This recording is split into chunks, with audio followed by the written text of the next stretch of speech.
Olá, meninos e meninas, eu sou Isabel e na aula de hoje a gente vai estudar variação linguística. As variações são temas, esse tema de variações, ele é muito cobrado nas provas como interpretação de texto, porque muitas vezes esse pensamento sobre a língua envolve muito preconceito, né? E aí acaba que as pessoas acabam respondendo as questões pelo senso comum e não pela teoria. Então, vamos à teoria para que vocês tenham mais condições de responder as questões de interpretação de maneira correta, não é isso? Então, vamos lá. Variação linguística. A gente começa a aula de variação falando sobre língua, né? Então, se a gente fala variação linguística, a gente quer dizer a variação da língua. Mas como assim variação da língua? Não tem só duas, a língua que a gente aprende na escola e a língua que a gente fala no dia a dia? Não, existem uma porção de outras formas linguísticas, né? Então vamos definir o que é língua, vamos começar na teoria. Então vamos lá, língua, peguei aqui um trechinho do professor Celso Cunha, da gramática que vocês já sabem que eu uso como referência, que é a nova gramática do português contemporâneo, tá? Então, do professor Celso Cunha, do Lindley Sintra. E ele vai dizer que a língua é um instrumento de comunicação social maleável e diversificado. Então, são as características principais da língua. A língua é um sistema, é um instrumento de comunicação, né, que é diversificado. Ele é flexível, né, ele é diversificado. É uma característica da língua ser diversificada em todos os seus aspectos. É um meio de expressão de indivíduos que vivem em sociedades também diversificadas do ponto de vista social, cultural e geográfico, tá? Então reparem, se uma língua é falada por milhões de falantes, né? Se milhões de indivíduos falam determinada língua, como é que a gente pode imaginar que a língua é uma? Ou que a língua tem duas vertentes? Não tem. A língua tem milhões de vertentes, né? Agora, é claro que essas vertentes vão se agrupando devido às condições sociais, às condições culturais, às condições geográficas, né? A língua, tem uma norma que é a norma culta, aquela norma que a gente aprende na escola, que é aquela norma de, vamos dizer assim, de coerção. Então, na língua escrita oficial, a gente precisa usar a norma culta. E usar a norma culta significa que todo mundo usando aquilo, isso garante, né, a unidade do idioma. O Brasil, por exemplo, é um país enorme. Tem uma porção de gente falando nos lugares mais longínquos, né? Se cada um escrevesse o seu falar regional, daqui a pouco a gente teria várias línguas. Então, a norma culta é uma das normas, é uma das formas linguísticas, né, que a gente encontra, uma das maneiras de se usar a língua, é a maneira de maior prestígio, é a forma de maior prestígio social, não tenha dúvida, e é ela exatamente que promove essa unificação do idioma, porque na escrita, um jornal, por exemplo, do Amazonas, de Pernambuco ou do Rio Grande do Sul, vão escrever da mesma maneira, porque vão privilegiar a norma culta, tá? Bom, mas a gente já sabe que é da natureza da língua essa diversidade, né? São milhões de falantes em lugares diferentes, em situações sociais diferentes, com culturas diferentes, falando o idioma. Então, é da natureza da língua a variação, tá? Bom, pode-se afirmar, portanto, que não existe uma língua única que todos falam, mas sim inúmeras variantes usadas pelos falantes dessa língua em situações distintas, né? Isso, então, é o que existe. E aí, o Celso Cunha faz a descrição dessas variantes. Então, por exemplo, a variação diatópica. Tudo que tiver, assim, topos, né, tópico, tem a ver com lugar. Então, a variação diatópica vai considerar as diferenças geográficas, tá? Então, as diferenças geográficas fazem parte dessa variação diatópica, tá legal? Então, por exemplo, os falares regionais. O modo de falar de um gaúcho é diferente de um modo de falar de um paraense, de um amazonense, né? Não precisa nem muito longe, de um mineiro, né? De um carioca, de um paulista. São falares regionais, né? Então, essas diferenças são, vamos dizer assim, são previsíveis, né? Isso é o que há, né, na língua. Essa variação é o que há. As variações diastráticas também existem, né? Que são as variações que vão considerar os tratos. O que é os tratos? As camadas sociais. Então, as diferenças socioculturais vão entrar nessa variação diastrática. Então, por exemplo, o nível culto e o nível popular da linguagem. E não é que assim, a pessoa que tem dinheiro, que frequentou a escola há muito tempo, que viaja, ela vai usar só o nível culto? Claro que não. Né? Se ela usar somente o nível culto em qualquer circunstância, vai ter momentos, vai haver situações em que ela não vai ser entendida.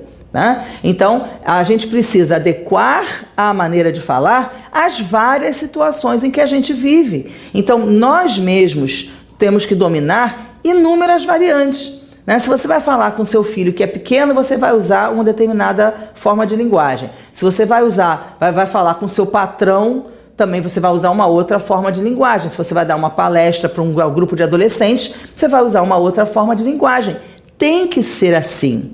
Né? Porque a gente tem que adequar a nossa fala às diferentes situações em que a gente se encontra. Da mesma maneira que a gente adequa a roupa, que a gente adequa, sei lá, a maquiagem, enfim, a gente se adequa às situações em relação ao nosso corpo. Então a gente também tem que adequar a nossa fala às diversas situações. Tá? Então falar de variação linguística é falar da língua, né? De uma característica principal da língua, que é a variação, que é a diversificação. Então, a variação diatópica diz respeito ao lugar, aos diferentes lugares, as pessoas que falam de diferentes lugares da mesma língua, e a variação diastrática tem a ver com as diferenças socioculturais.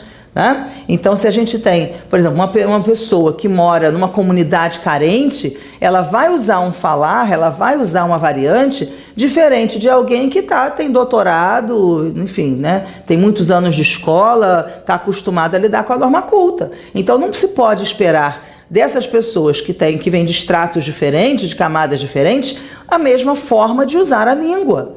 Agora, não quer dizer que uma variante é pior do que a outra variante. Porque qual é a finalidade da língua? Não é a comunicação social?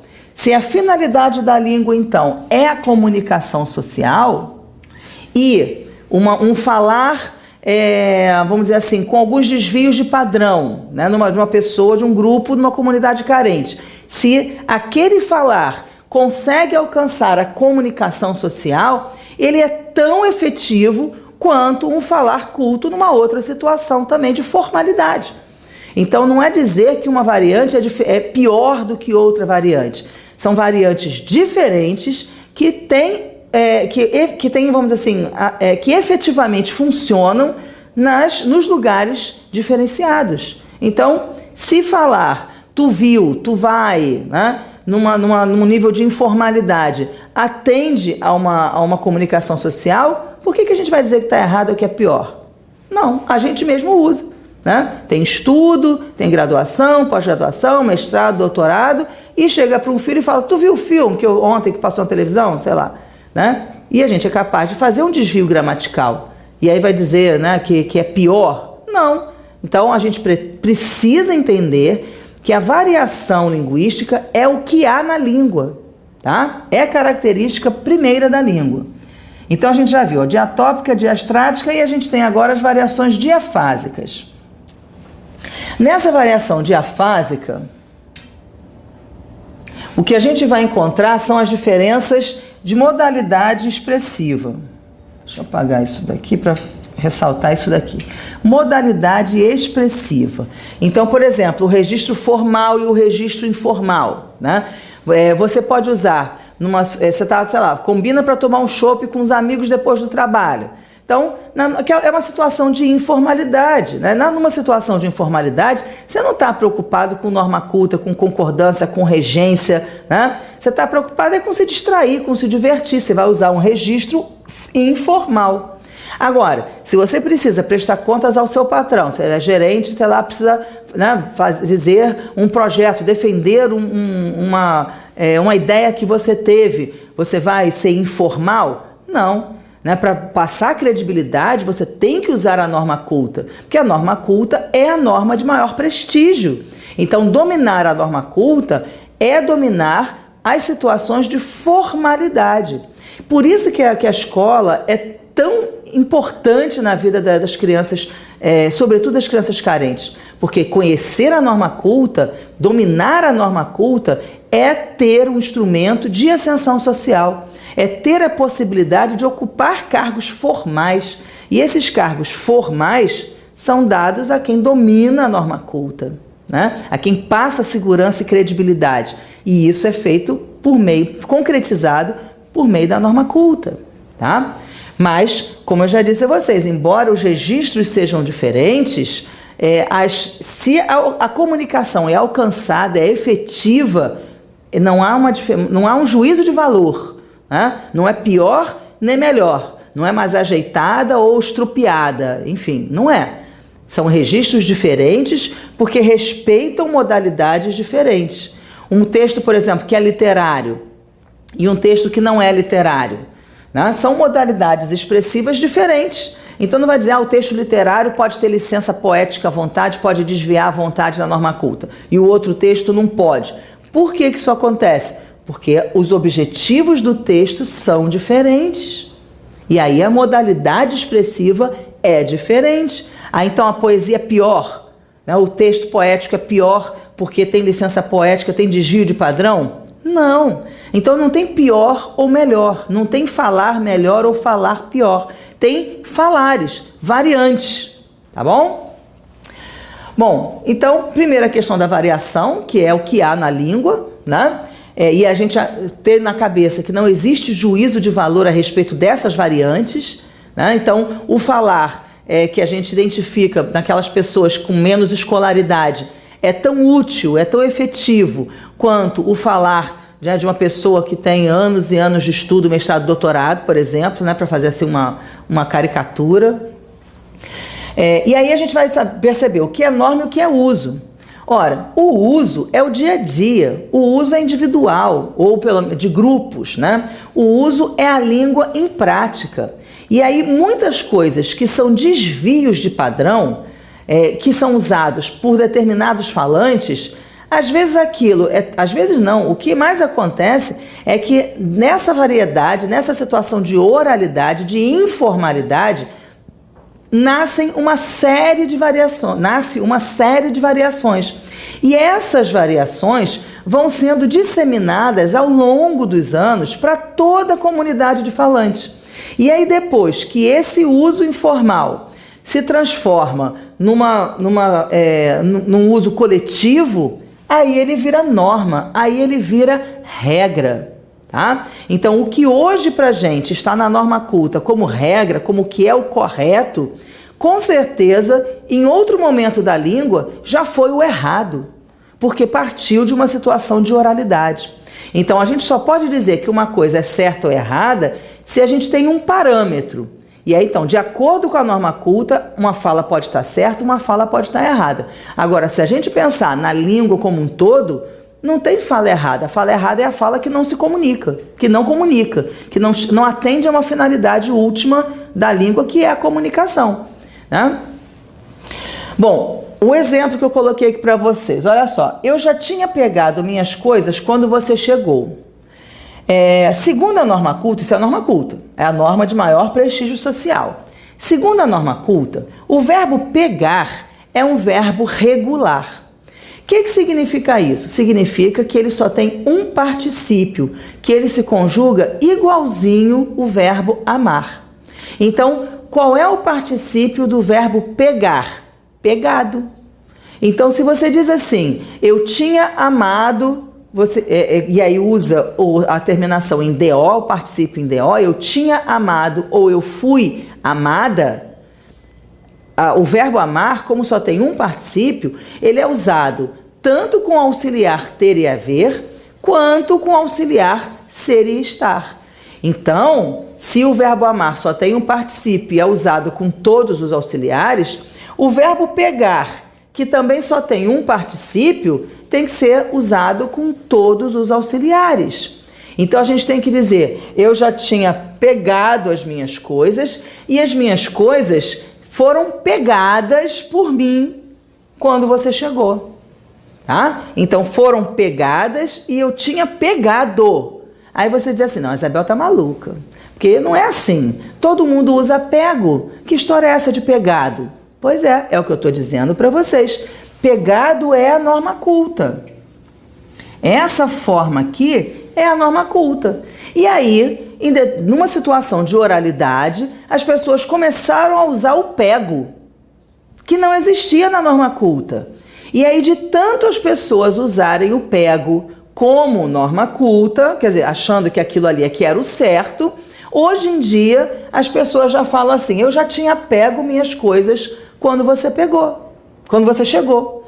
Só que hoje ainda a norma culta não é essa.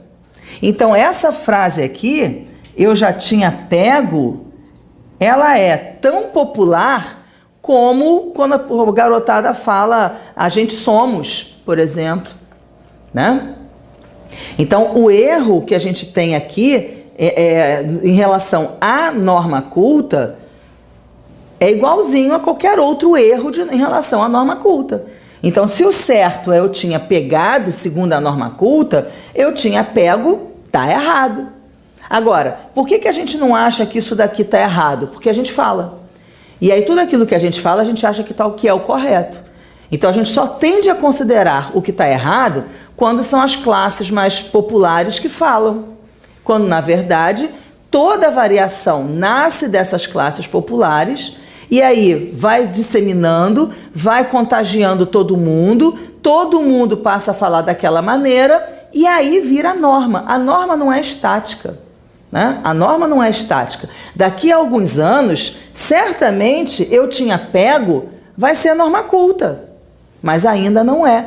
Aí a gente ainda está no meio do caminho dessa variação.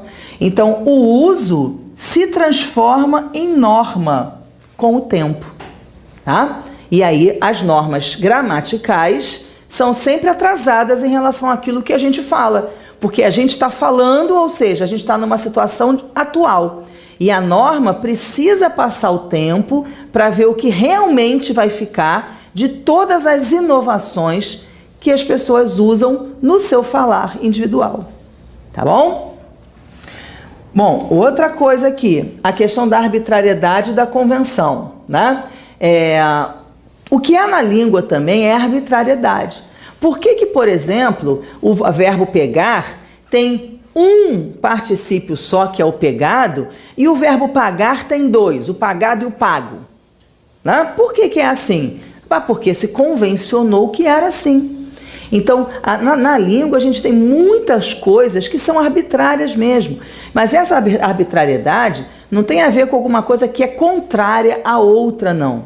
Quer dizer que não tem uma justificativa racional, é apenas uma questão de, vamos dizer assim, de conversa, de ajeitação, né? De convenção. Por exemplo, por que maçã escreve com C cedilha, não escreve com 2 S's? Porque é um símbolo.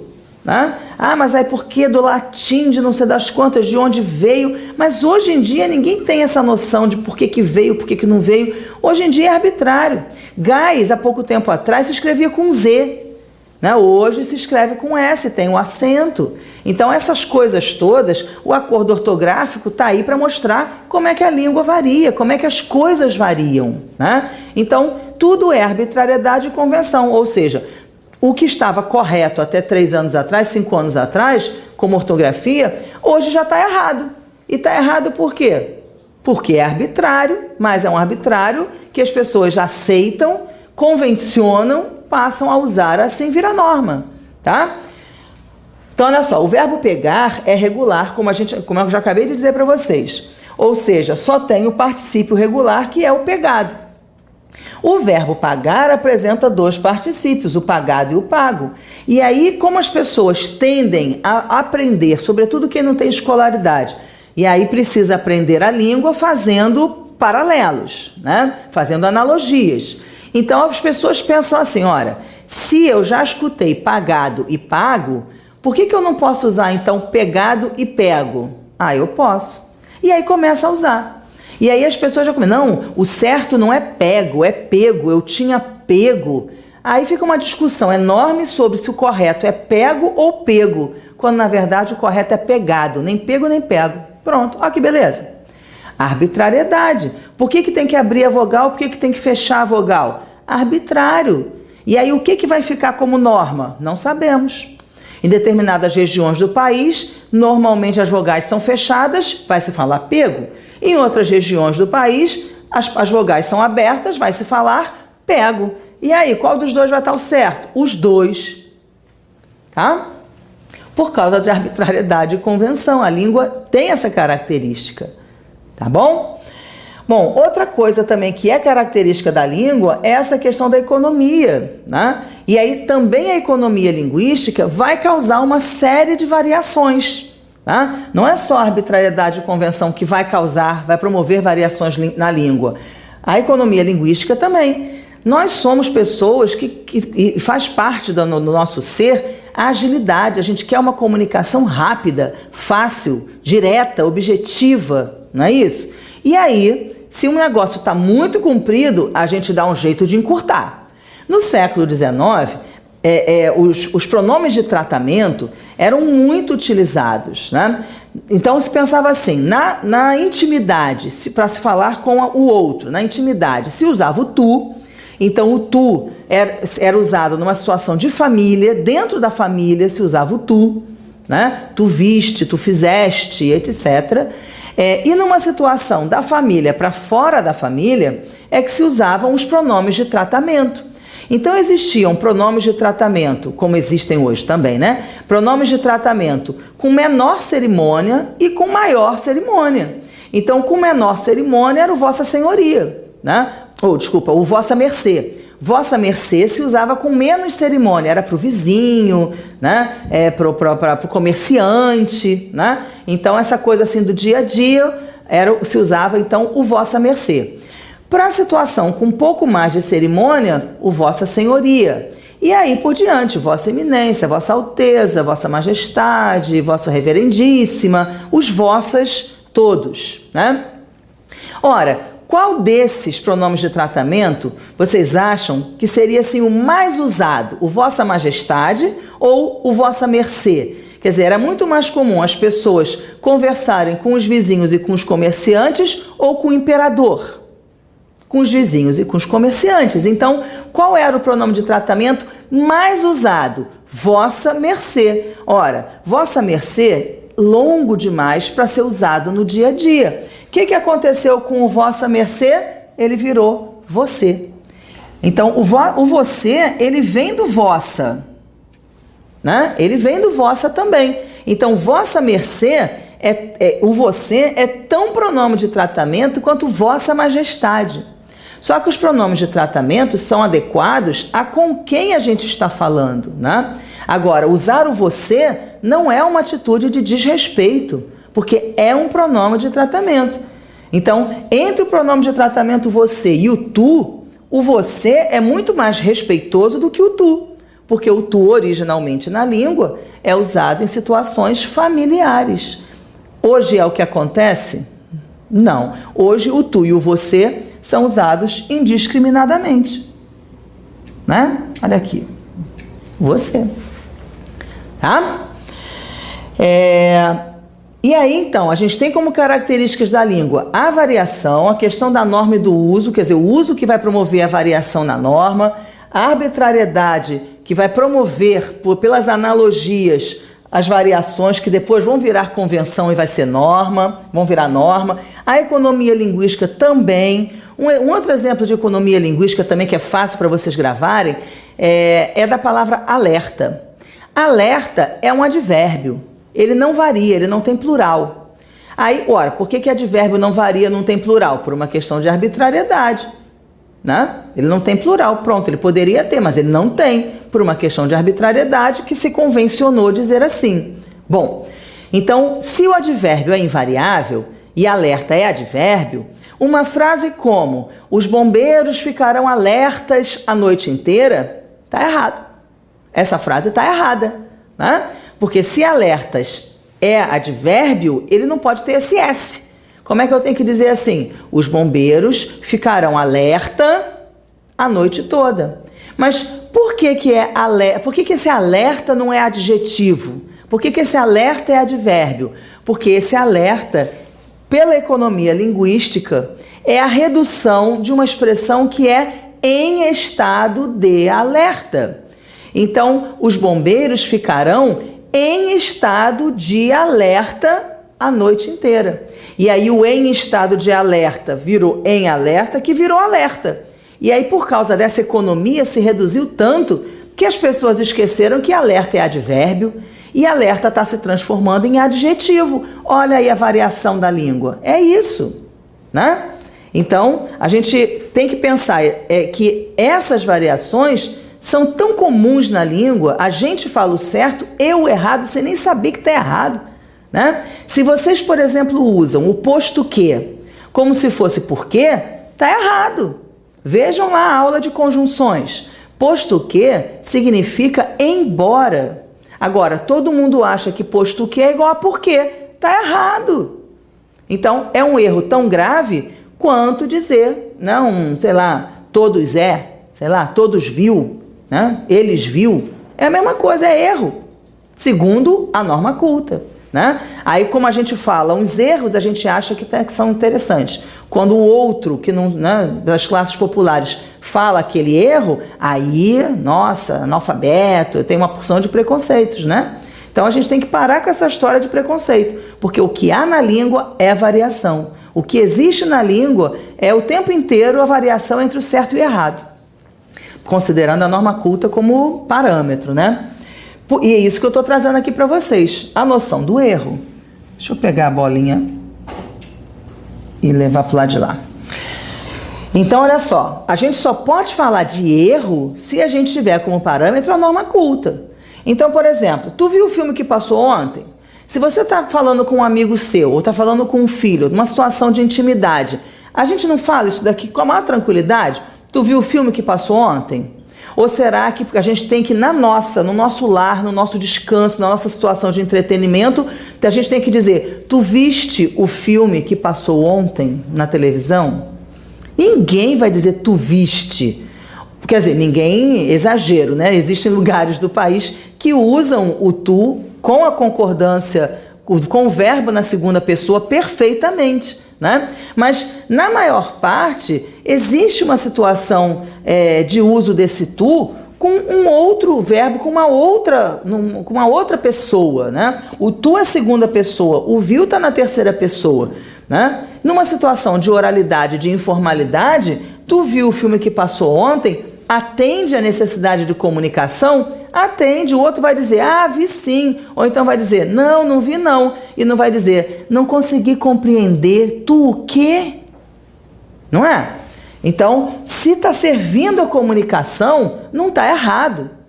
Não está errado do ponto de vista da comunicação, da utilização da língua como instrumento de comunicação. Agora, se a gente tiver como parâmetro a norma culta, aí sim está errado. Agora, uma situação de informalidade, uma situação de intimidade na sua casa, é uma situação para usar a norma culta? Não. Então, está adequado? Está adequado. E aí a gente precisa trabalhar com essa ideia da adequação, tá? Então, se a frase está servindo como comunicação, está adequada a um contexto, qual é o erro? Nenhum. Ah, mas segundo a norma culta, bom, segundo a norma culta está errado. Mas segundo, dentro do contexto, está perfeitamente cabível, tá? Reparem isso daqui, olha, todos precisamos pensar bem antes de votar.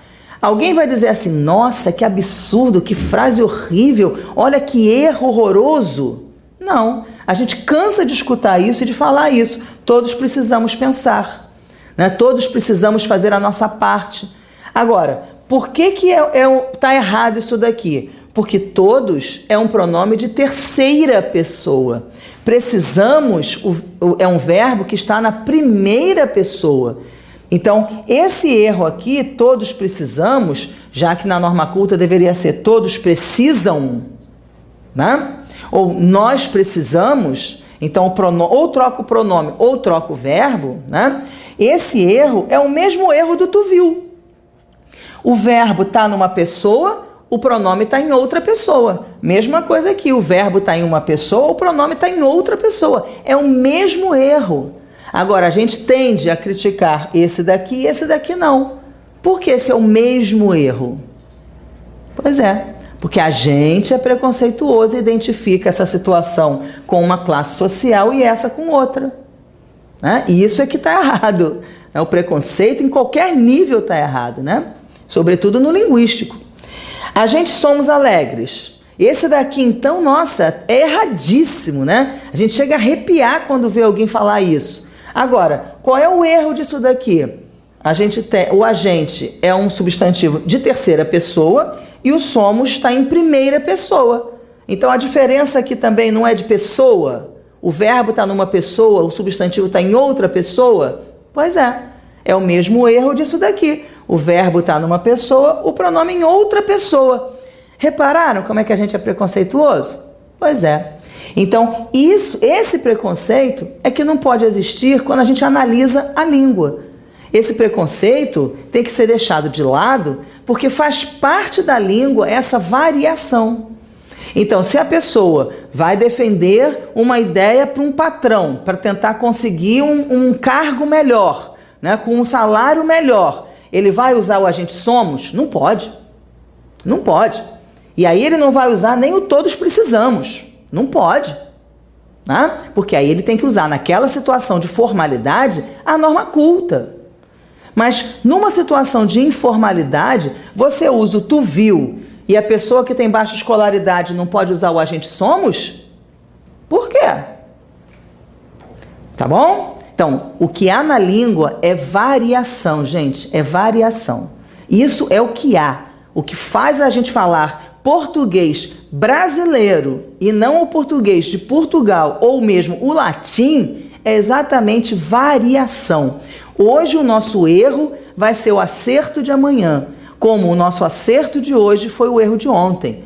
É isso daí, a língua é isso, variação. O resto é preconceito, a gente deixa pra lá. Tá legal? Até a próxima!